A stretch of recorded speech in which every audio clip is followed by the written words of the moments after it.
Here we're going to look at writing an equation of a transform function.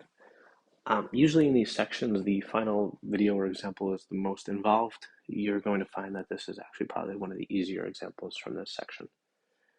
So we're told the function g is a translation of the parent function f, 1 unit left and 3 units up. What is the equation of g? Write the quadratic equation in vertex form and in the form f of x equals ax squared plus bx plus c. All right, so our parent function, or let's not go to parent function, our vertex form is y equals a times x minus h squared plus k. Well, we're being told that this is a translation 1 unit left and 3 units up. We know what that does to our graph. The a value is stretching reflections and compressions, which are not in this case. So a would just be 1. We don't even need to show it. We know, or we're told here, that it's going 1 unit left.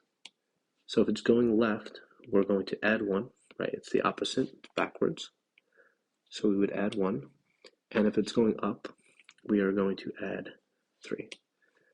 So that'll be our k value. And that's your function, right? That's your quadratic equation in vertex form. There's, again, no stretch, there's no compression, there's no reflection. So we don't have to worry about plugging in any value for a, other than, it is technically a 1. There is a 1 here, but we don't need to show that. And you now have your quadratic equation in vertex form.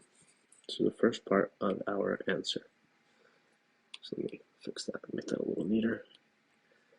All right, next they're asking us to write it in the form ax squared plus bx plus c.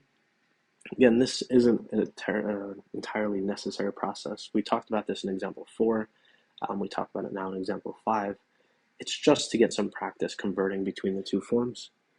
What you would look to do is x plus 1 squared is x plus 1 times x plus 1. You can then FOIL this out, right? First, x times x times 1, 1 times x, and 1 times 1. That becomes x squared plus 2x plus 1. And then we just put our like terms together. So x squared plus 2x plus 4. And that's it. That's all you have to do there. Okay. Again, I kind of rushed through that part because I don't think it's overly concerning or too important. We want to be focused here and writing the equations in vertex form. That's the whole point of this section. This standard form, ax squared plus bx plus c, we get into in a later section. So example 5 should be one of the easier examples. It's the reverse of example 1, where before we were given function, we needed to state the transformations. Now we're given the transformations and we need to state the function. That's it.